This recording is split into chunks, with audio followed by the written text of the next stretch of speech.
Oh, it's getting quiet now, so okay. My name is Gary Blakely, and I'll be your MC today.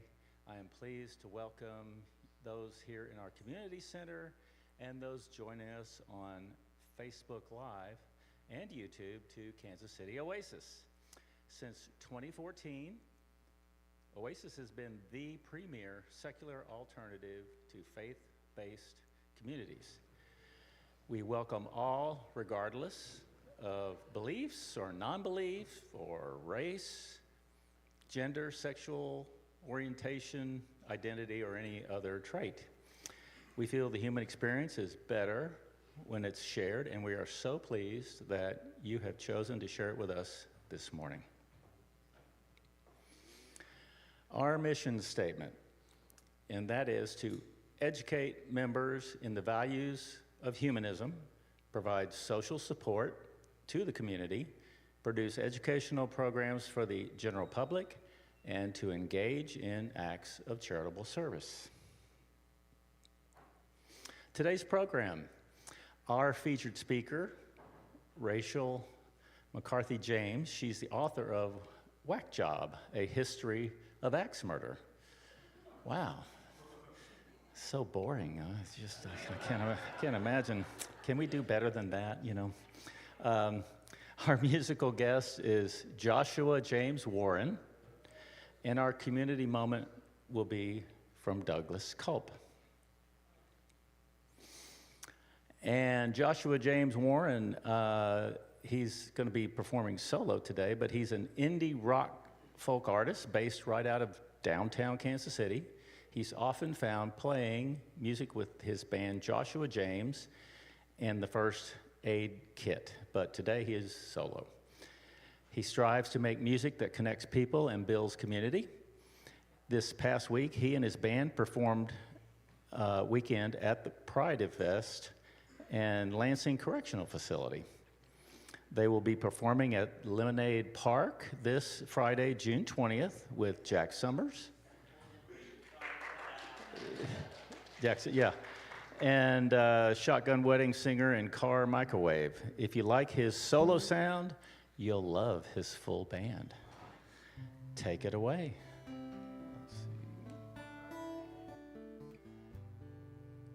Hello, my name is Joshua James. I'm actually not performing at Lemonade Park this Saturday. It's too cold. But December 20th at Hillsiders, I have a single release. We're going to get into the fun songs towards the end. So I'm just playing some old stuff. But if you're free December 20th, please come out. If not, December 15th, you can stream new music that we've recorded. Okay, cool.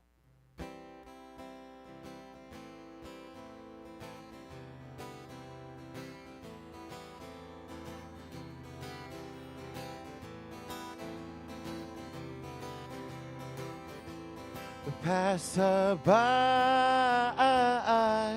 I pass her by, pass her by, stay by my side, I sit or cry, I don't know why, I passed her by, oh, I passed her by, and I did. Oh, walk with me.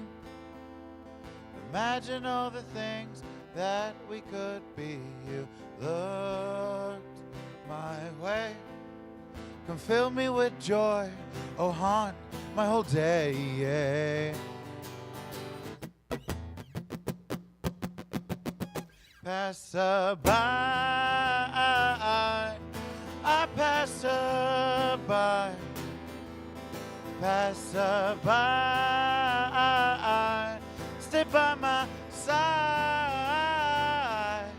I'll sit and cry, I don't know why, I passed her by, I passed her by,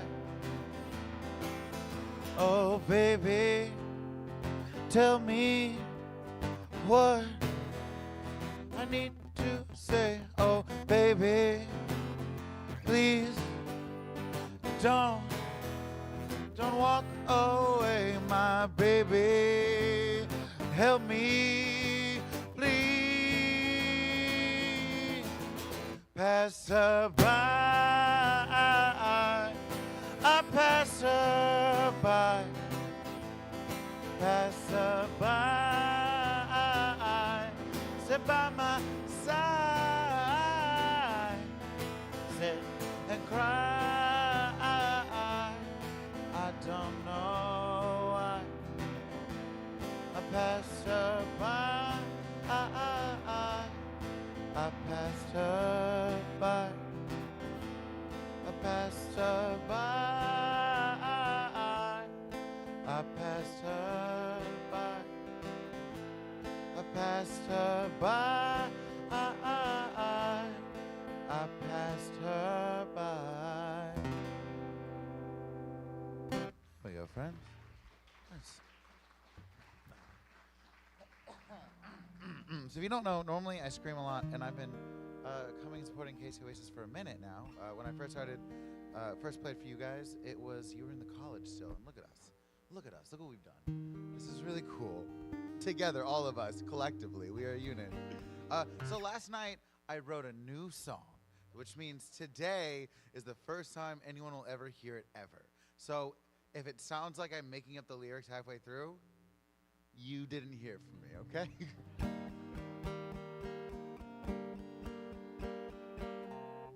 Cable's already on the wrong, see? This is why we practice.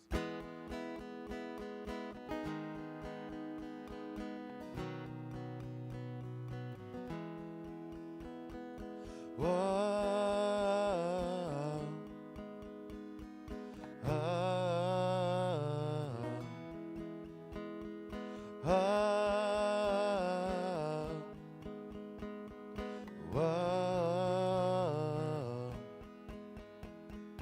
There is a star falling through the sky.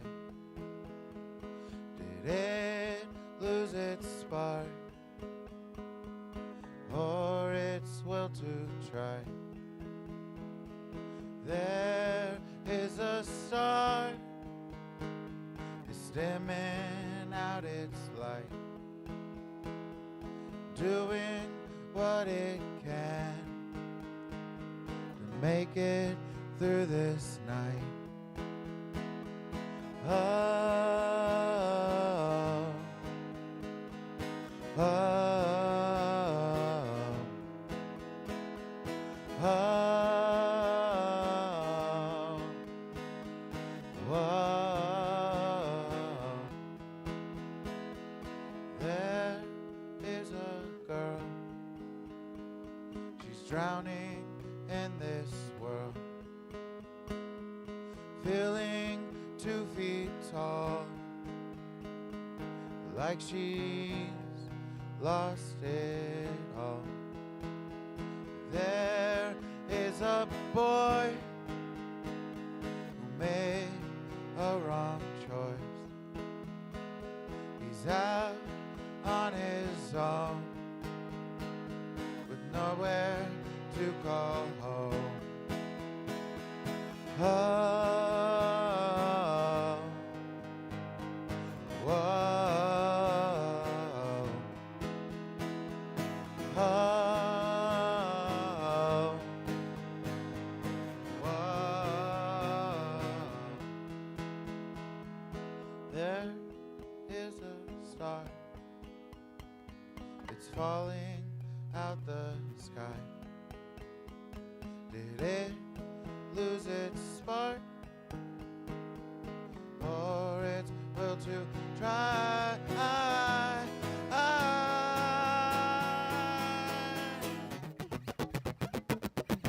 Oh,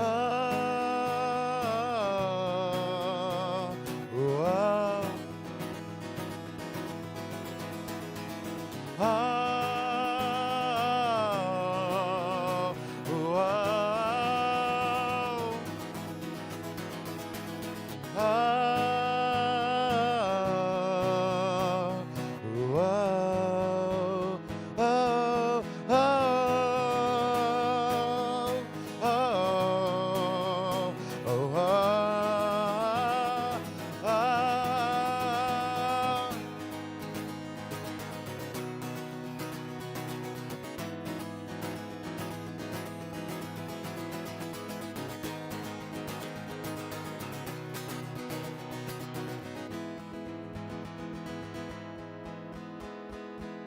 There is a girl, she's drowning in this world. And there is a boy who made an awful choice. And there is this star, it's falling from the sky. And if they try their best, well, they just might survive. Thanks, guys.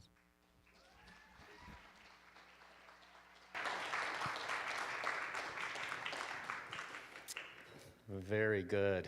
Enjoyed that. Let's see.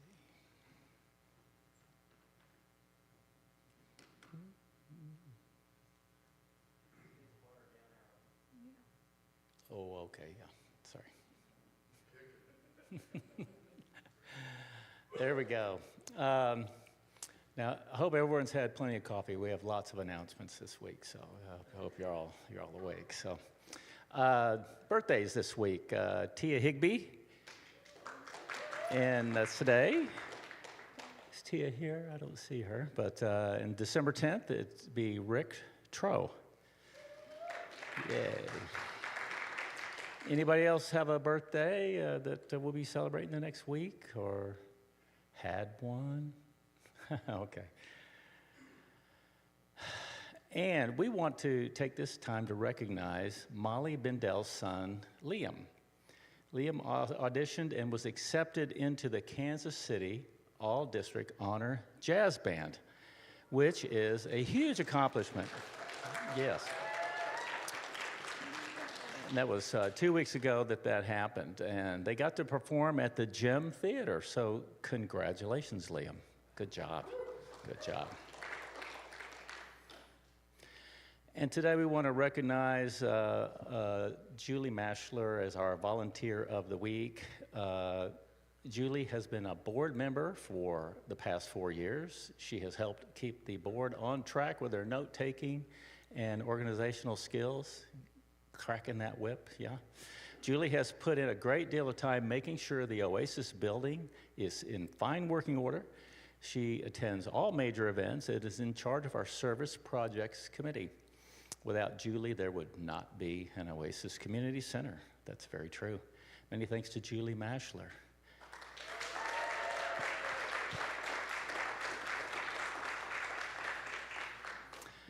All right. We have a call to action. Let's please continue to help support our community by donating requested food items due to the lingering effects of the government shutdown. All donated items will be forwarded to Harvesters Community Food Network to support local food pantries. Scan the QR code for a list of requested items, and get your phone out, as this is the first of many QR codes to scan during our announcement. So get your phone, get ready. So that's just one. Got it? All right.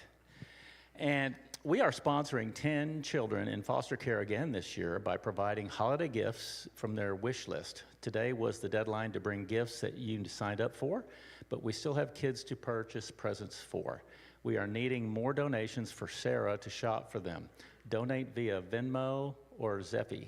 This QR code is to Zeffy. Our Venmo info can be found at the merch table during our coffee break. And once again, Micah Ministry, we serve hundreds of people a meal on Monday evenings from 5:15 to 7:15. They help anyone, regardless of race, gender, religious or non-religious affiliation, sex, sexual orientation, or any other trade. Come join us tomorrow in helping our less fortunate neighbors. All right, we've got dance musicality. Join us and the Swingsters on Tuesday, the 9th and 16th for musicality dance class. You will learn style, expression, floor craft, and much more. Join us for some workshop-style games and exercises that will elevate your dance styling. Do we have a cost? No cost? Yeah, okay. Oh, all right. Everybody get that? Yeah, okay. Yeah, all right. All right, this Friday, join us for a cozy night of community and creativity. We'll have a build-your-own hot cocoa bar, a holiday movie, and DIY ornaments you can make and take home. Whether you're crafting, sipping, or just relaxing with friends, it's the perfect low-key way to enjoy the season. Can we include whiskey in that hot chocolate? I keep saying, we need to have our own version of communion here at Oasis. So,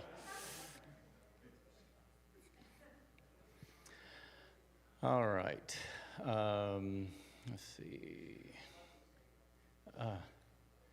There we go. And this Saturday, come dancing at our pop-up swing dancing night. Get ready to dance the night away with a night brought to you by the KC Swingsters. It's a casual event that welcomes all dancers, regardless of skill level. Dressing up is optional, so come as you are and get ready to have a blast. We'll kick off the evening with a dance lesson at 7:30 p.m., perfect for beginners and those looking to brush up on their moves. Once the lesson wraps up, the dancing begins at 8 p.m.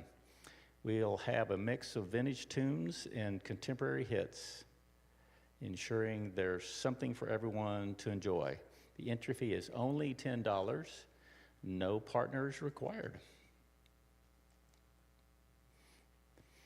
Game night is on Thursday, December 18th. Bring your favorite board games and a snack to share. Let's roll the dice, shuffle the cards, and make some great memories together. And do you love books and reading and like getting suggested books from others? Join us Sunday, December 21st for a book exchange. Bring a book you love that has meant something to you. Wrap it and include a favorite quote from it. We will draw numbers to determine in what order books will be chosen, with chances to steal like a white elephant gift exchange. Bring a snack to share and join us after the Sunday gathering. Another QR code here. You're invited to our Oasis Holiday Elster Gifts Exchange. RSV soon, as names will be drawn in this gift-giving game. Scan the QR code to sign up. The gift budget is $20. Exchange date is going to be December the 28th after our shorter Sunday gathering. We will draw names on December 13, so sign up before then if you want to participate. If you're not able to attend the December 28th Sunday gathering, gifts can be mailed or left under the tree in the lobby before the 28th. All right, that was a lot to take in, wasn't it? Well, you can sign up for our weekly Oasis News email newsletter. Don't worry, you can keep up to date on what's going on at KC Oasis by signing up to receive our weekly email newsletter. Go to kcoasis.org and look under what's happening for the newsletter sign up, or scan this QR code. And that brings us to our community moment. Community moments are an opportunity for a member of our community to present on a topic of their choice during a Sunday gathering. Topics can be related to your profession, hobbies, travel experiences, volunteer experiences, etc. For today's community moment, we will hear from Douglas Kulp. The 3 words to describe himself are opinionated, curious, and self-improving. That's a good one to have. And don't feed his ego. He's on a diet. That's the warning label here. So.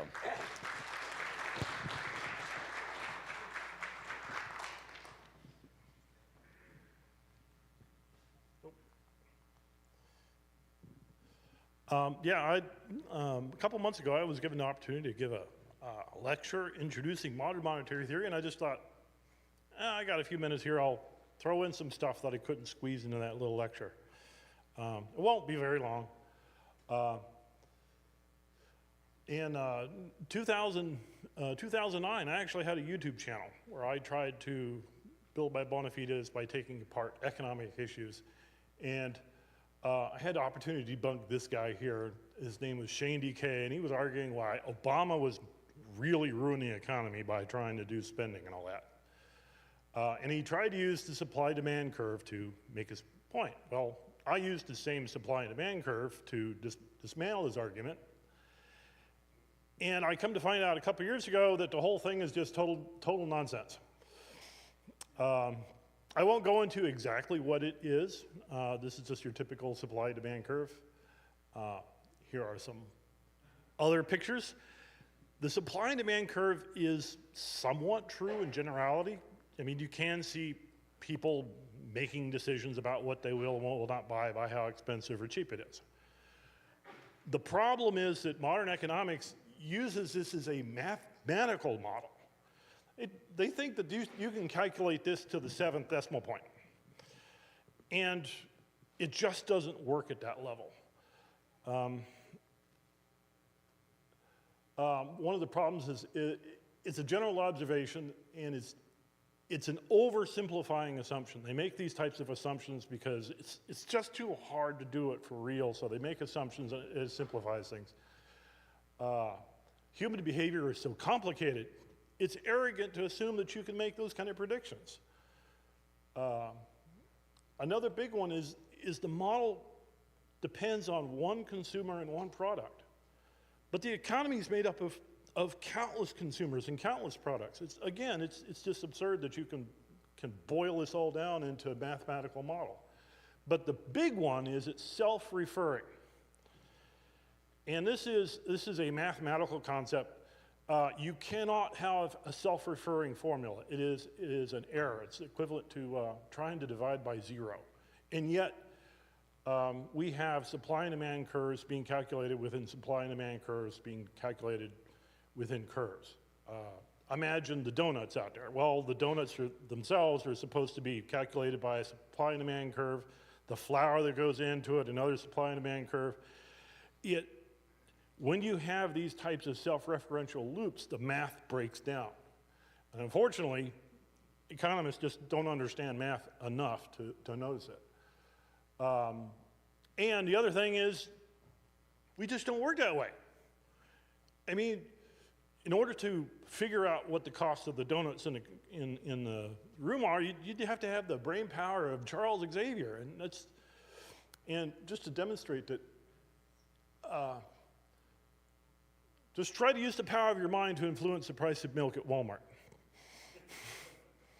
It'll go up easy enough. The question is, how do you get it to go down? And then that kind of takes me into free markets, which is built on supply and demand curves. The thing about free markets is you kind of have this assumption that, oh yeah, I'm looking at 2 different brands. And which one is the best? Well, this is how the supply and demand curve is supposed to work. You're making decisions, and these decisions influence the market. It kind of assumes that you have a relevant decision. Most of what we call modern markets are really rigged games. And what you think are 2 different products from 2 different suppliers are actually made by the same company. They just slap different labels on it. That's not choice. Let's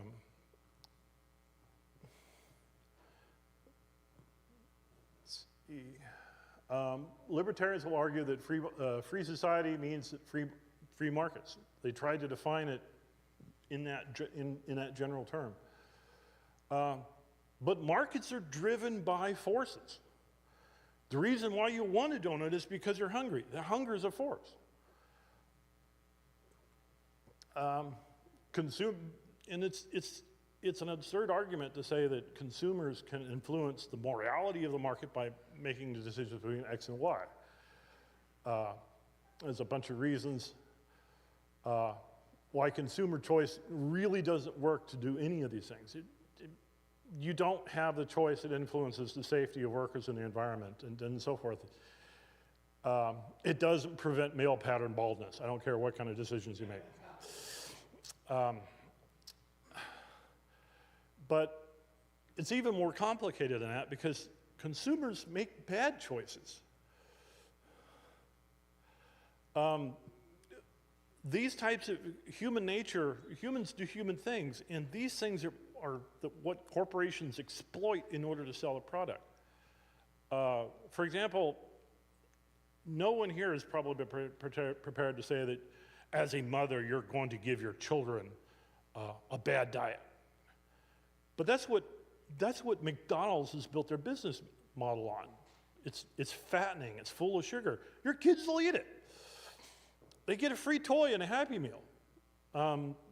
It's not a healthy meal, and yet the model is successful enough, they built an empire on it. They're exploiting that human nature that even moms have. And that's kind of the sum of the argument. Those are two arguments. I really wish I could talk about these two topics, but they just kind of never come up. And the reason why I chose those particular, I wanted to talk about other topics, but those are all too scary, so. I don't know, yep, that's the lecture.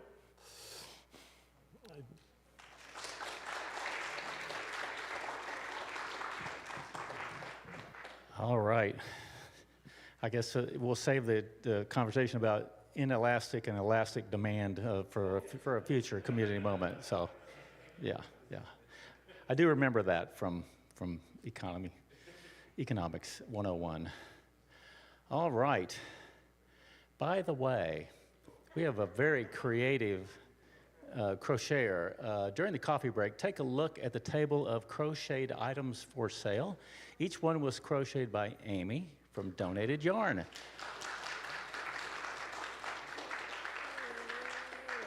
And she's doing a beautiful job of modeling these creations. All funds go to Oasis as a fundraiser. The prices marked are suggested amounts. The merch table can guide you on payment options. All right, also at the merch table is our new Oasis t-shirt, our logo on the front and 5 core values and website on the back. They are available for $25. There are also other shirts and items available there as well. All right, that brings us to the coffee break, and we will see you in 20 minutes. Hey, if you see a new face, please introduce yourself and welcome them to Oasis. I know sometimes that may be a little hard to do, but yeah, let's be as welcoming as we can be, and we'll see you in about 20 minutes.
that's not what I meant to do. Let's see here.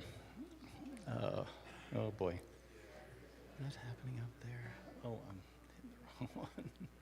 I see what's happening. All right. All right. We're back from the coffee break, and for those of you out in the foyer, we got plenty of seats up here, or anyone that's, we've changed the seating arrangement, and I think it works actually quite a bit better. It would put some little spacing in between, but I don't think a soul back there is listening to me right now, so I'm used to that. So, all right, let's welcome back Joshua James for another song. Yay, another song. It's a good thing I got lots of them. Okay. Once again, I have a band, Joshua James and the First Aid Kit. We are playing December 20th at Hillsiders. We're putting out a 3-song EP that we're very excited about. This is one of those songs. Okay.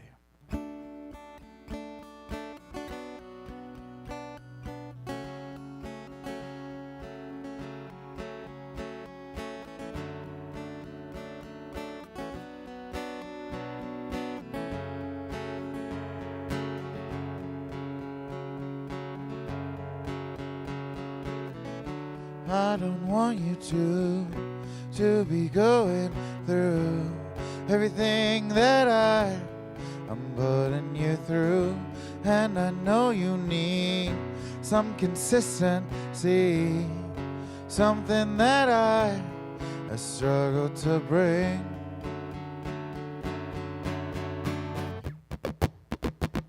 And shut off your tears. Then no good here. 'Cause I know that you just want to sleep. The winter's gone and past. You got the worst of that. Take off your coat. Oh, shake off the sleet. The sun is coming back to chase away the black. Free your mind and get your relief. And shut off your tears. Then no good here. 'Cause I know that you just want to sleep. And I know.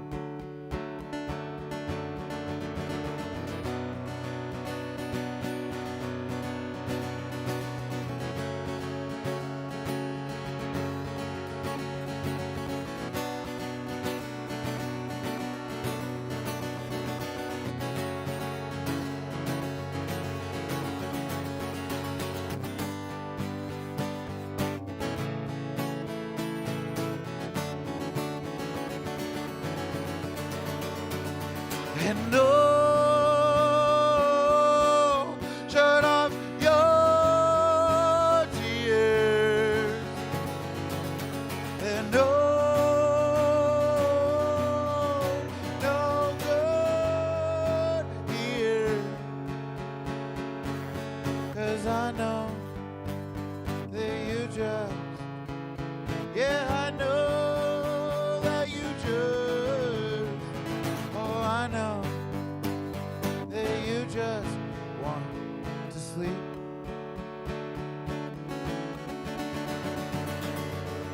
I don't want you to be going through everything that I'm putting you through, and I know you need some consistency, something that I struggle to bring. Thanks, guys.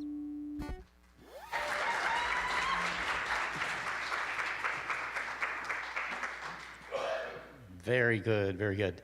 Where did you say you're going to be playing next? What's your next gig? We're Fun fact, it's also my birthday, so you should come out. It's whatever. All right, great. We look forward to that. All right. We're now about to have our featured speaker, and we just want to remind you that our program is designed to generate conversation and engage our powers of reason, not as a forum to start debates. The following presentation has been prepared by our speaker and not by KC Oasis. Please respect the views of our speaker, and if you have any questions, a Q&A portion will follow as time permits. All right, that brings us to Rachel. Rachel was born in Winchester, Kansas. She's the daughter of Baseball's Bill James and artist Susan McCarthy. At Hollins University in Roanoke, Virginia, she studied political science and creative writing. Her first book, The Man from the Train, chronicled the serial killer behind the Villisca axe murders. Got a thing for axe murders, don't you? It was nominated for an Edgar Award for the Best Fact Crime and won the Kansas Notable Book Award. Please welcome Rachel McCarthy James. Thank you so much. All right. Thank you for being here today, everybody. I'm really excited to talk to you all about axe murder. I don't think I've ever talked about axe murder in a former church before, but first time for everything, right? So a lot of you are probably wondering why axe murder. And, if you had brought me from 20 years ago and told her what I was going to be doing today, I think she would have the same question because I've never really been that into axes, not a big tree chopper, not a big woodswoman. Strongest association until recently was probably the Tin Man in The Wizard of Oz. So why axe murder? So one thing I'd ask you to think about is why do we even say axe murder? Because that's the question that led me to this. Could I get some water? Sorry. So my first book, The Man from the Train, I'll tell you a little bit about how I got into that. So my dad is known for his work in baseball, but he's also very much a true crime girly, and he wrote a book called Popular Crime and started to look for another true crime project to get into. And he saw a documentary on PBS about the Villisca axe murders. The Villisca axe murders happened on June 8th, 1912. The Moore family, which was J.B. Moore, his wife Sarah, and their 4 children, as well as 2 neighboring girls, Ina and Lena Stillinger, thank you so much, came home from a church service one night, went to bed, did their usual chores, went to bed, and when the neighbors noticed that their chores had not been done the next morning, they started to wonder what happened. So they came in and they found just an awful scene. The house still stands today. You can visit it if you like. You can even stay overnight. It's been in a number of ghost hunter shows. And this was a mystery for a long time. There were many people who were blamed. There was a creepy reverend who came through and claimed that he did it. And there was also sort of a romantic rival of J.B. Moore's, a man named Frank Jones, who was also blamed.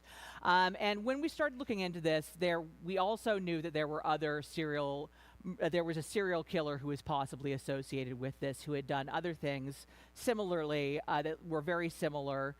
Whole family killed in the middle of the night with the back of an axe.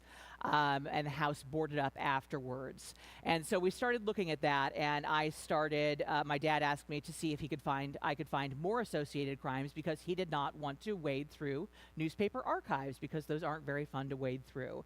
And I ended up finding an 1898 crime that I believe identifies the murderer. And that's what this book is about. It's about 100 axe murders that took place between 1898 and 1914 all across America. A man who was itinerant and jumping off of trains, killing people, jumping back on before anybody realized what happened. And nobody had the framework of a serial killer then. That really wasn't a concept beyond like vampires and things. So people didn't really know what was going on, and they blamed their neighbor. So we looked at, there were like a lot of destruction. There were lynchings that happened because of this crime. It was really Really an awful thing. And while I was working on this, I kind of took for granted the axe. It was just one of a number of ritualistic things that I was looking for. But while I was promoting it, people kept asking me about axe murderers, talking about axe murderers, axe murderers. And I thought, why do we have that phrase? What is that about? We don't say knife slayer. We don't say gun shooter. There are a couple of nicknames for kinds of murderers, mass shooters, but for the most part, axe murders, when you want to kill someone, you usually don't pick up an axe, you pick up a gun. Why are we still saying axe murderers, even as the concept of using an axe to kill someone has largely fallen by the wayside? So I started investigating that, and that is what led me to write Whack Job. And what interested me about Whack Job and what seemed like an opportunity for a book for me was not just the concept of Lizzie Borden and other axe murderers in popular culture, The Shining and whatnot. And I do talk about that. But what I was more interested in was the axe. Because I started to realize that as I'd taken it for granted kind of during the writing of Man from the Train, it's something that we've taken for granted all along. I found that there wasn't a popular history book on the axe, and the axe is such an old tool, and it's so important to our society. It's really a tool of community. It's a tool of building shelter. It's a tool of creating food. It's a tool of fighting fires. But it's also a tool of war, battle, execution, and murder. And I wanted to explore that tension. And I thought today I would look at it, kind of go back and look at it through the axes that I write about in the book.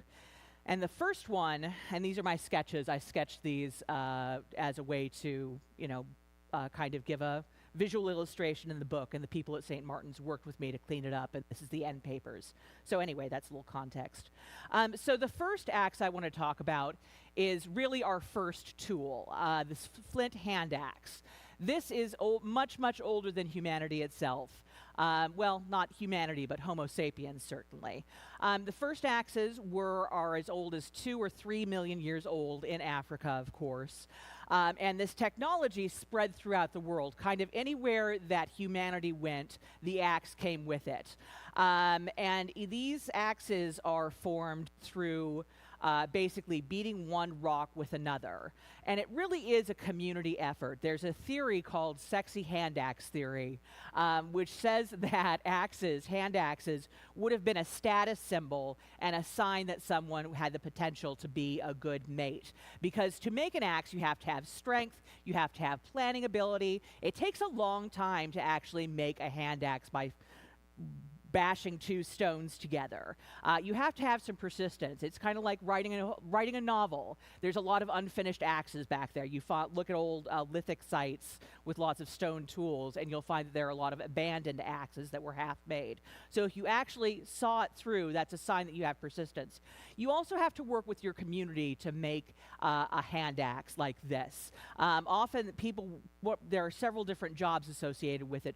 Going and finding the right kind of stone that would make the right kind of axe, working to kind of create flats to make different kinds of axes, and of course actually doing the work yourself. So it shows a lot of things. It shows that you can see it through. It shows that you're able to work with people. It shows that you have good sense. And as soon as we had this technology, and a flint hand axe it's very different from the axe that's on the cover of the book. There's no handle, obviously. And it's really as much a knife or a sword or a hammer as it is an axe. It's kind of a stem cell for a lot of other technology. So anyway, the first murder I talk about in this book is about a skull that was reconstructed. It was found at the bottom of a pit of bones, La Cima de los Huesos, in Spain, which is a site where they found a ton of skeletons and not much else, which indicates that it was not a site of activity, but something where they were intentionally throwing bodies over a cliff. It possibly is a way of mourning. There's no bears or anything there. There's no deer hoofs. People were not living down there. People were only throwing their dead down there, possibly as a way of mourning. There's only one other thing besides bones in this site, and that is one beautiful hand axe that they think might have been thrown in there as a way to show, as a ritual, as a way to show mourning, because these things were valuable. It's kind of like giving them something nice to go with. Anyway, so one of these skulls that was found there, cranium 17, they constructed it, and they found that there were two identical fractures in this skull. And the same branch can't fall on your head twice. So that shows that somebody had to go and lift it up and bring down the axe, or possibly a club or something else. So it's one of our earliest examples of lethal interpersonal violence. But that's not, and this looks more like an actual axe. This is taken off of an axe that was in an Egyptian queen's tomb. She had this axe, and it's a beautiful gold axe with a lot of inscriptions and engravings. So it's a sign that she held power in this society, even though she was a queen. She was the wife of Second Enre, who was in Second Intermediate Period Pharaoh, who was killed by the Hyksos, who are possibly the sea people, if you've ever heard of that, on the battlefield. And so this is a sign that, you know, one of the biggest step forward, there are a few big step forwards in technology here from the last slide. First of all, they've got metal. Metal working started about 15,000 years ago or thereabouts. And that was a big step forward in terms of tool technology, being able to manipulate metal, being able to make something that could be sharpened, being able to make something that was specifically designed for a specific task, instead of just kind of doing whatever you could with whatever you've got. There's also the handle. The handle is really important technology for the axe, especially with murder, because there's a lot of leverage that you cannot get when your arms are the leverage. When it's at the end of the handle, there's a lot more reach you can have, and there's a lot more force that you can have. And so handle technology came about. The earliest handle technology is about 500,000 years old. It started being used more commonly about 12,000 years ago, and it was usually lashed, but sometimes, I found this very interesting, sometimes they also used adhesive. They would use like sap and things to attach the handle to the axe. Found that very interesting, but usually it was lashed like you see here. In ancient China, the axe was a huge symbol of royal power. And the axe was not just a tool for execution and for war and for violence, but it was also held up as a flag. They would raise it high on the field, and it was kind of like the battle standard at the time. So the axe in classical Rome and Greece is really interesting and very relevant, surprisingly, to our current society. The root of the word fascist is fasces. The fasces were something that was carried by lictors in ancient Rome in like parades to show their power. And it was a stick with a bundle of rods around it, and sometimes, but not always, an axe in it. And if they just had the bundle of rods, that signified that they could beat you as a way of punishment, but if they had the axe out, that meant that they could execute you as a way of punishment. What I'm showing here is a labrys. A labrys is a double-sided axe. It's very associated with ancient Greece, Crete, Amazons, Wonder Woman. It's an ancient symbol of femininity as well. And it's interesting because the labrys is usually used for wood cutting, because if you're out in the forest and you're cutting wood and one side gets dull, then you don't have to take a break to sharpen it or to go back and get a different axe. You can just turn it around and use the other side of it. So you can, but it's also more dangerous, because one of the things with an axe that you really need to think about is not killing yourself with it, because it's not always easy to wield, especially if you are using it for the first time. There's a pretty good likelihood that you're going to overthrow and hit your calf or your toe or something else. Now, if you're rearing it back and there's a blade on one side, there's a good chance you could hurt yourself in another way, hurt yourself in the face. So that's something that you want to look out for. So, Vikings. I wanted to talk about Vikings a little bit because the interesting thing about Vikings, and this is one of the first misconceptions that I had to get through with axes, Vikings are really associated with axes. You think of them carrying these huge things that are like in video games and whatnot. And the Vikings definitely did use axes for a lot of things. They were a very ship-faring society, and axes and ships actually have a really strong connection historically, because you've got, first of all, there's wood. You've got to cut down a lot of wood to make a boat, and you've also got to be able to sharpen it and to cut it and curve it pretty precisely. So there's a lot of work with that, and also it's associated with coopers and barrel making, because same reason, basically, you've really got to have it tightly bound and really perfectly hewed to be able to transport things, especially liquid. But what was interesting to me is that I assumed that Vikings were really into axes, and that's not really true. Vikings were into swords. Swords throughout history are much higher status than axes, because an axe is a tool of labor. It's a tool of the home as much as it is a tool of violence or war. It's something that you use to cut kindling. It's something that you use to cut wood, repair your house, and obviously to cut down wood in the forest. But a sword is just for violence. A sword is just for war. And it's also more difficult to use than an axe in some ways. Kind of the same thing, most swords are double-edged, and you're likely to cut yourself. And they're also, it represents a lot of metal, whereas the metal of an axe can be reshaped and refinished many different ways. And the head of an axe doesn't use all that much metal. A sword uses a ton of metal, and it's hard to keep it from warping, hard to keep it, make sure it's sharp enough, and it's just a lot of upkeep. It's a lot of design work. It's a lot of metal work. So it represents a much bigger economic unit than an axe does in a lot of ways. An axe gets... has anybody ever heard of the grandfather's axe? Everybody heard of this? It's kind of like the ship of Theseus. This is my grandfather's axe. My father replaced the head, and I replaced the handle, but this is still my grandfather's axe. So it goes through many generations, and it kind of gets worn down, it gets beat up, but it still gets used. A sword, not so much. You've got to keep a sword sharp. You've got to keep it pointy if you want to use it at all. So the axe is really, as I talked about with the fasces, the axe is really heavily associated with state violence and state power.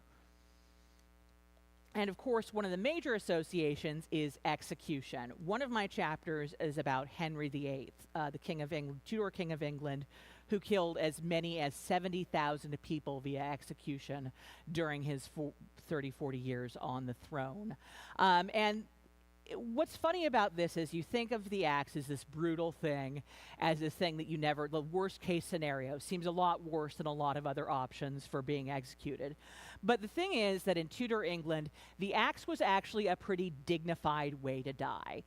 Kings had been killed with axes. A lot of people who were high status had been executed with axes. And there's also the idea that you don't want to get burned at the stake. You especially don't want to get drawn and quartered, which is a really gruesome method where you are hung, but not until death, and then you are literally disemboweled, and then you are torn apart limb by limb. That's something you don't want to have happen to you. So sometimes Henry VIII would sentence someone to be executed by being drawn and quartered, and then later he would show them mercy by upgrading them to the axe.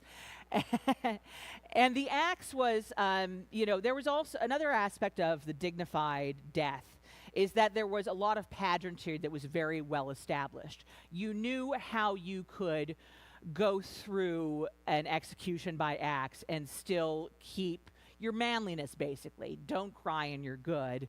And also, if you part of the ritual is that you basically forgive your executioner and even give him a little payment to make sure that he does a good job at the execution, to make sure that the axe is sharp and that he only has to cut once, because not everybody had that good of a experience, even with the upgrade of the axe.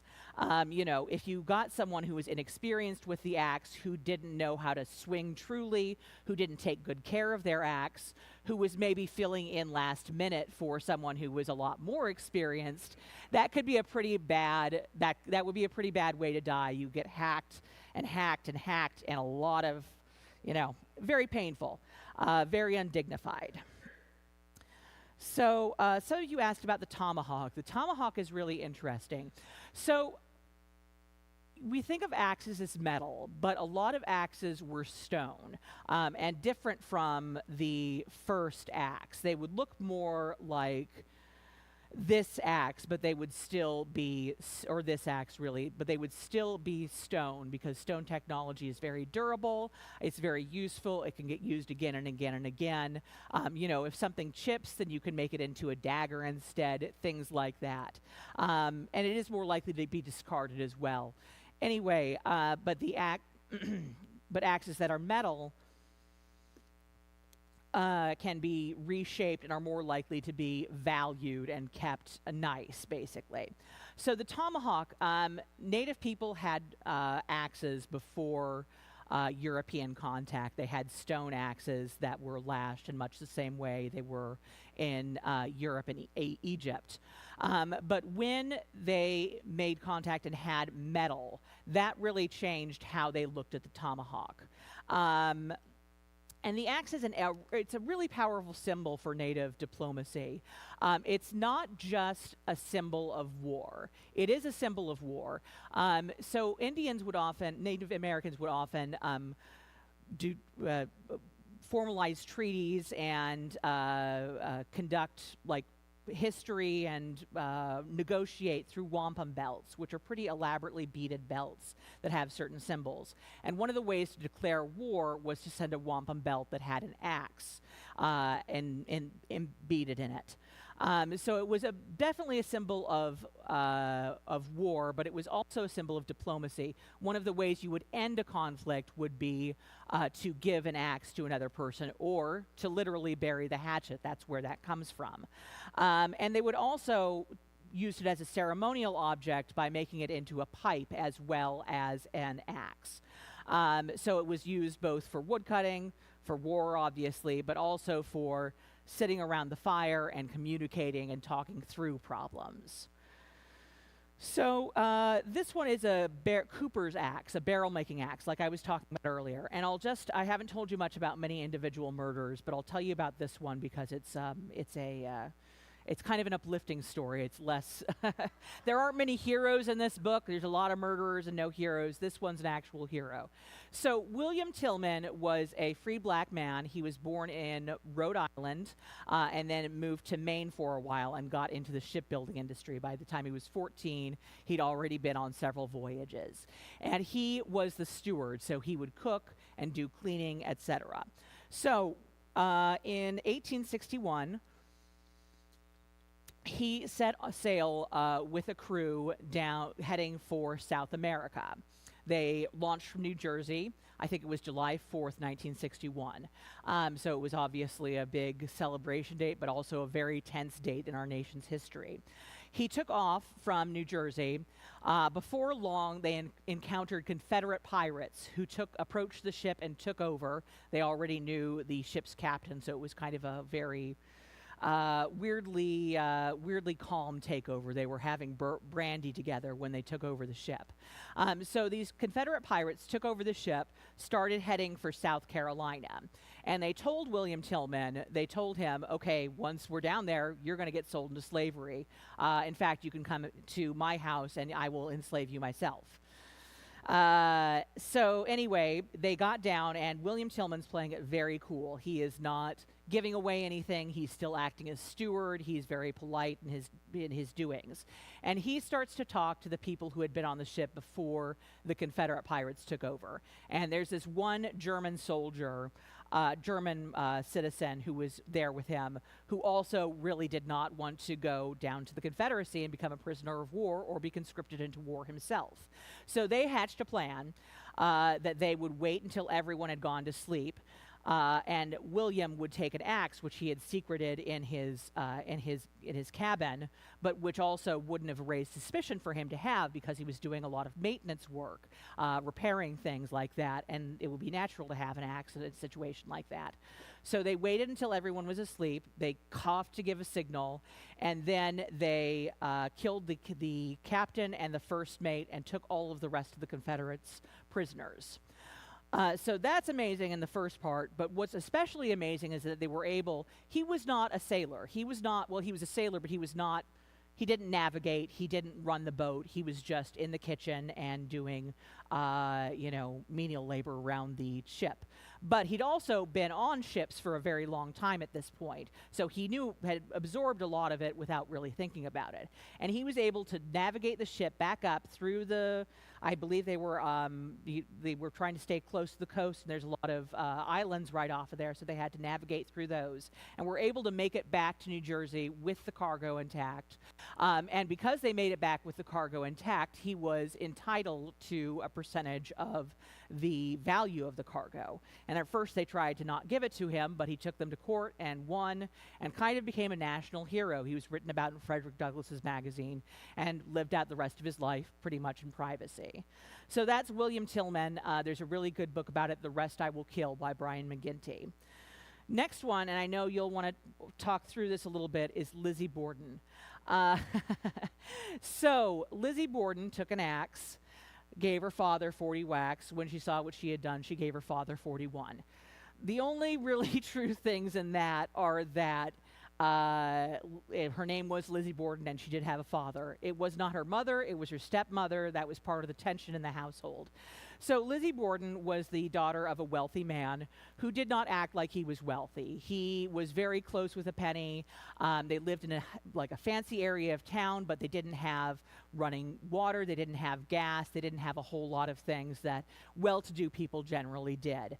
The morning of the murder, they were eating rancid stew. The stew had gone bad, they knew it had gone bad, but they were still eating it because that's how cheap Andrew Borden was. So Andrew Borden, so that day Andrew's brother was staying with him. He left early. Abby, his wife, went to go do work. Lizzie got up around 9, was very vague about all of her activities for the day. She acted very suspiciously after the murder. Abby, her stepmother, was killed around 9:30. And the Borden house, has anyone ever been to the Borden house? No one? It's very, very weirdly set up. There's there's 2 sets of steps, and there's a room that you have to go through to get to the other set of steps. She was killed in one of those rooms. But when Andrew went up a little bit later, he somehow did not see her cooling body on the floor of the bedroom. So Andrew Borden came back about 10:30, was seen by everyone, talked to Lizzie, talked to their housemaid, Bridget Sullivan, went up to the room, didn't see his wife, came back down, sat down for a nap about 10:50. 11:10, Lizzie is calling for everyone, saying, there's been a murder, call everyone, call the police. So that's a really thin slice of time, which is why the murder is so interesting. So the police came, and they immediately took interest. They actually had 5 axes in their basement.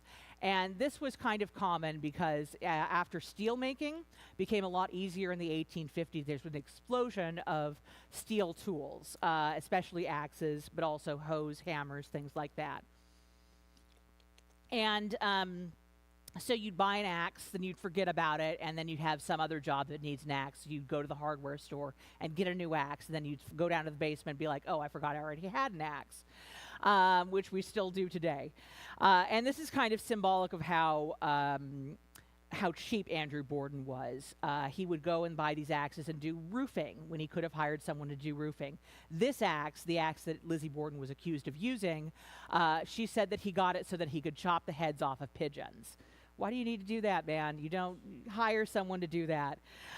So anyway, they went down to the basement. They found 2 felling axes, which are big tree-sized tree chopping down axes, and then several hatchets in like a little shoebox near the furnace. And so they're going through these. They see one that they think has got some blood on it, and they put that aside. And then they find this one. And after they test the first axe and find that it wasn't blood, it was paint or something like that, they start to focus on this axe. So this axe they found in there, it did not have a handle. You'll see the ragged edge. The handle had been cut off somehow.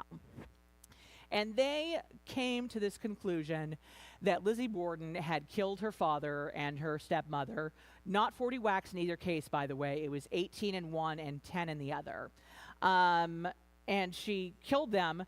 Then she ran out to the barn, took the handle off with a vise, which is not an easy thing to do, then went down to the basement, put the bloody handle into the furnace to cover up the fact that it had blood on it, and put some ash on the hatchet head to make it look like it had been there forever, collecting dust.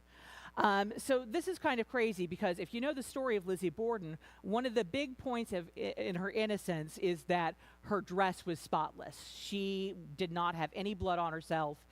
She did not look like she just killed somebody with an axe, because killing someone with an axe, it's very bloody. There's blood going everywhere. You could not kill someone with an axe and not get any blood on your clothes. So she would have had to do like a really quick change to be able to do that. So what they were alleging is that she killed them, ran out to did a really quick change, ran out to the barn, took the handle off with a vise, not easy, ran to the basement, put this on fire, put the ash on her. That's kind of a lot of things to do in the 15 to 20 minutes between when Andrew was killed and when everybody in the neighborhood saw her.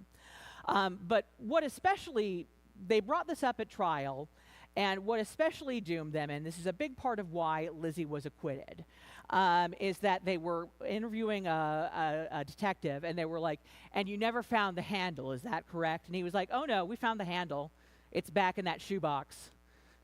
So their whole story about her putting the handle in the furnace so that she could burn the evidence just completely is lost with that.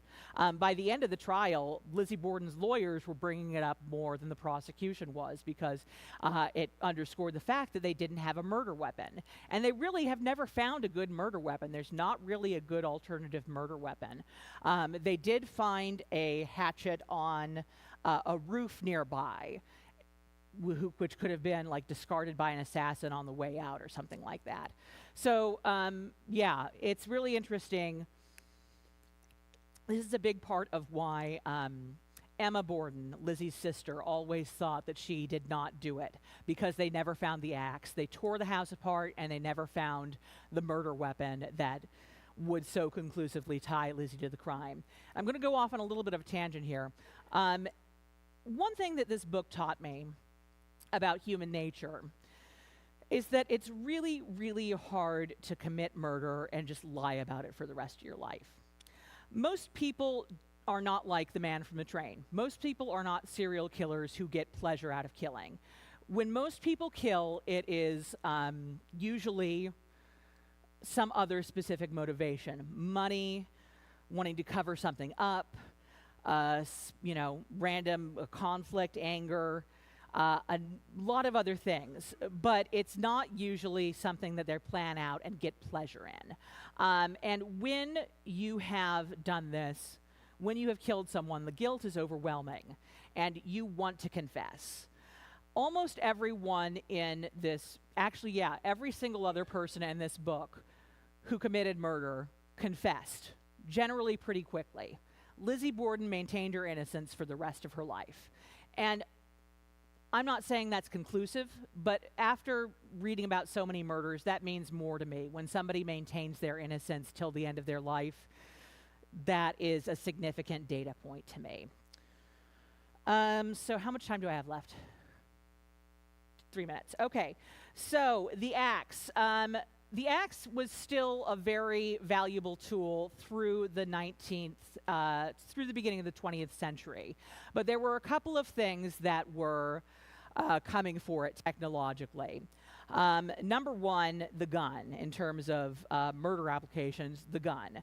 Part of why axe murder became a phrase, it became a phrase in the 1910s newspapers.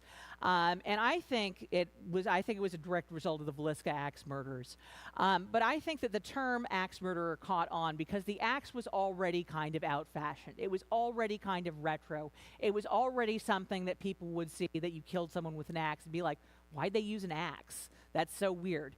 Guns were already taking over in the field of interpersonal violence when the term axe murderer was coined. So it's kind of the same then as it was now. It's about the retro, kind of a retro appeal. The juxtaposition of something as vital and as current as murder with something as old as and seemingly impractical and less efficient as the axe. The other thing that was coming for it was industrialization. A lot of the common uses of the axe were simply no longer relevant. You know, you don't have to butcher your own chickens anymore. You don't have to chop off their heads anymore. If you're doing home repairs, you're more likely to hire it out. And especially for firewood, you're going to buy firewood. You're going to buy firewood at the store, or you're going to heat your home in some other way. And the other thing, even with chopping wood, the chainsaw was on its way by 1920. They did have industrial chainsaws at that point, so a lot of lumber use was already being automated. And once the chainsaw became available to consumers in 1965, that's about when people stopped buying axes just for home use. So you wouldn't have an axe around the house like you would have in 1910 after that point. People still do have axes. People still do use axes for the same reasons they've used axes for millions of years. But it's more likely to be a choice that you're making to kind of connect with that aspect of labor and production.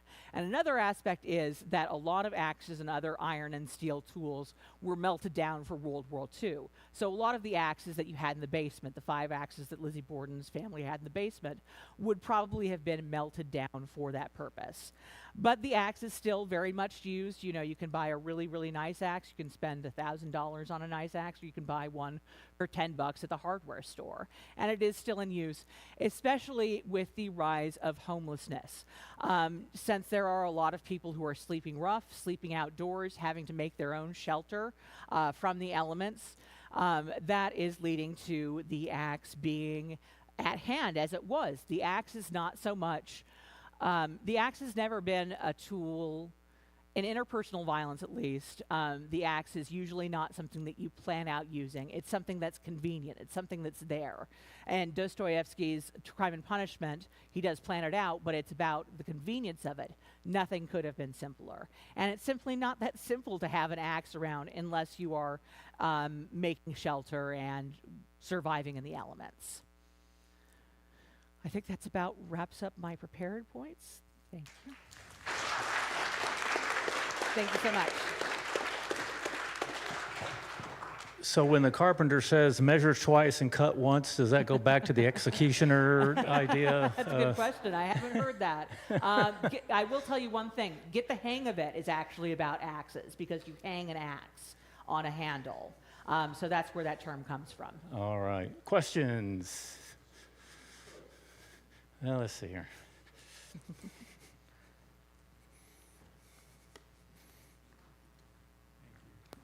So I'm sure you've seen these, profiler shows on TV, psychological profile of different. Is there a psychological profile to somebody that chooses an axe to use for violence versus a gun or another weapon? Today, again, I'd say it is most likely, when I see an axe being used in a crime today, it's almost always homelessness. My last chapter is about an event in Kansas City, actually. It took place in a mega church parking lot. And that was a situation where one of the victims was homeless and the murderer was not homeless, but he was experiencing housing insecurity. So he had it around for protection and kind of a just-in-case thing. In terms of historically, one thing that's interesting is that it's often a tool, it's often associated with women.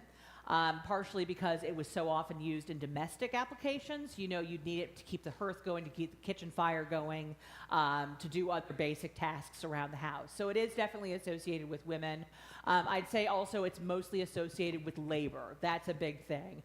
It's a tool and a weapon of a laboring man. So a lot of times when conflicts come up in labor situations, a recent example is, that I talk about in the book is Taliesin, Frank Lloyd Wright's school in Wisconsin. A man there, a servant there, grabbed a roofing axe, probably used for repairs on the house, to kill, I think it was 7 people, including 3 children.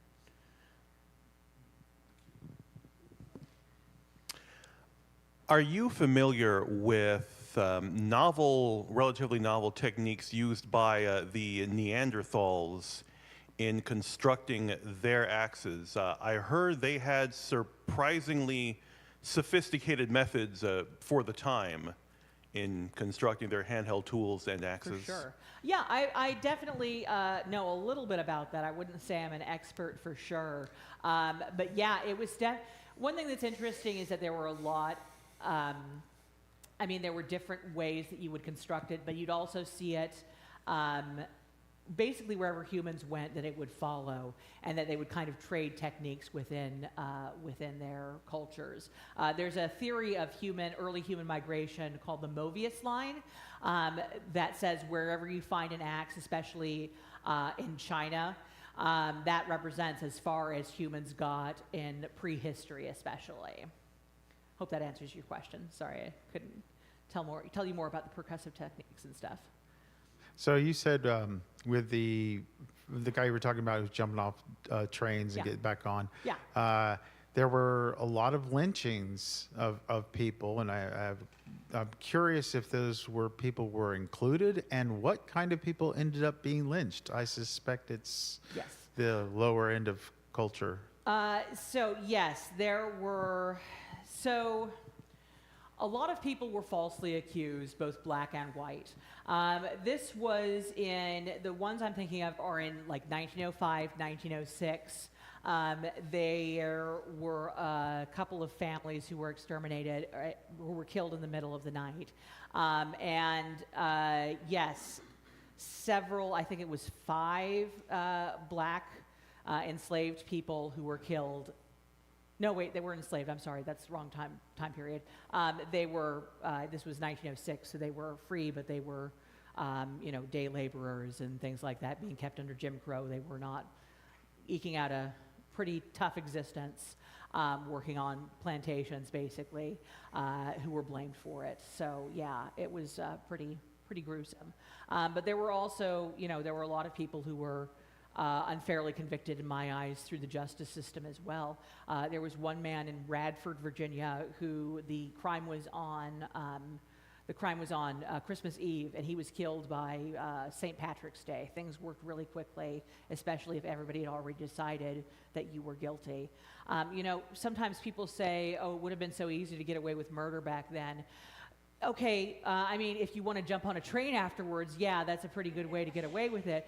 But also, like I was saying earlier, most people don't serial kill, they kill for a reason. And your neighbors were really, really up in your business. So they would notice any kind of deviation from the norm, if you didn't do your chores, if you were acting weird the next day. So, there wouldn't be DNA to connect you, but there's also a really big chance that you would get falsely accused. All right, I think that's it for the questions. Thank you. Thank you so much. Appreciate it. Sweet dreams, everybody.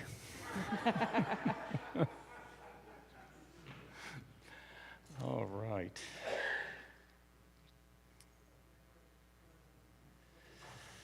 All right, so that brings us to our Sunday volunteer task. We're always looking for more volunteers to help out with our committees and Sunday gatherings.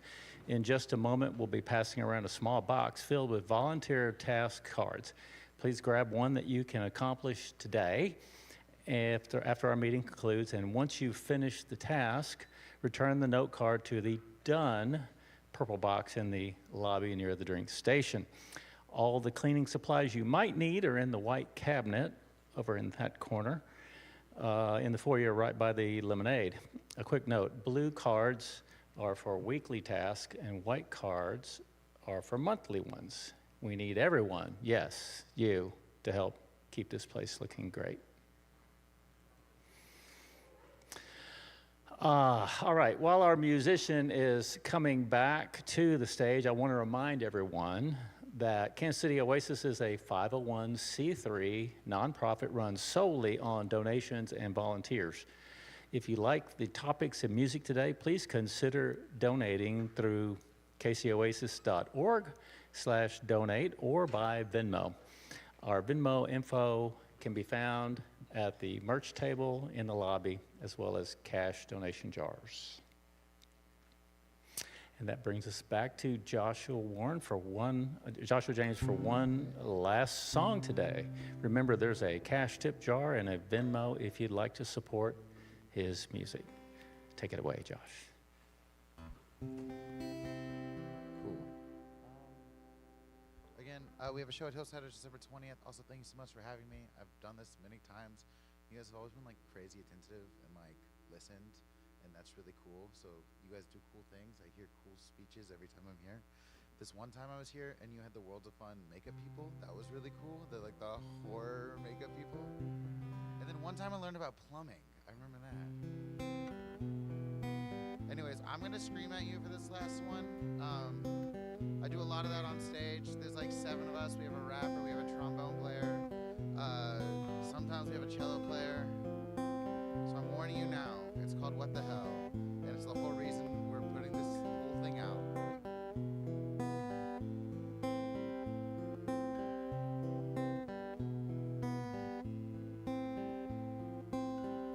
Say what you want, I'm not listening. Go and find somebody else. Tell what you can, moment is glistening. Yeah. Retired on the highest shelf. You just do not know how far you will go. So be brave. It's a long, long way. Drums, drums, drums, drums. It's not happening. What the hell? What the hell? Say what you want, I'm not listening. Go and find somebody else. Tell what you can, moment is glistening, yeah. Retired on the highest shelf.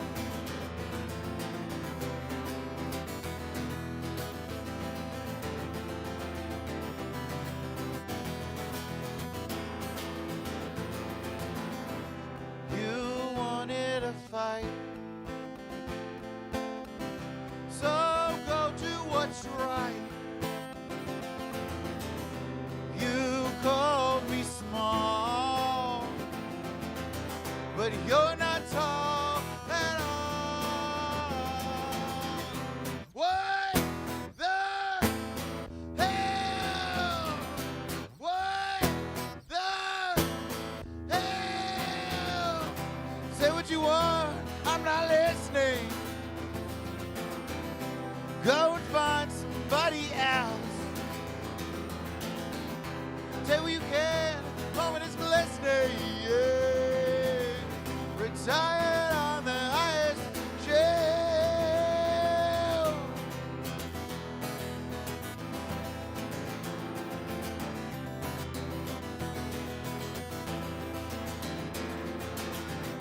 What the hell? What the hell? Say what you want, I'm not listening. Go and find somebody else. Say what you can, moment is glistening, yeah. Retired on the highest shelf.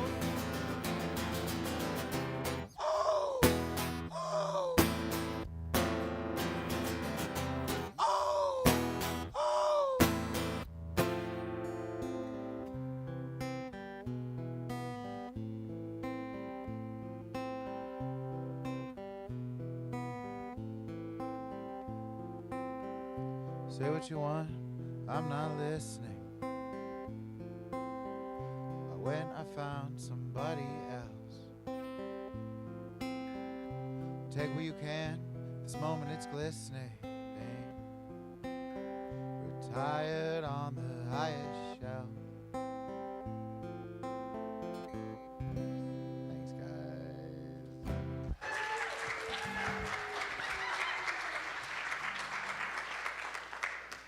Thank you very much for that. That was very good. Very good. All right. If you like, join us for lunch after Oasis, and that's going to continue the conversation at Tanner's, 3900 Rainbow Boulevard. It's right over here, close by.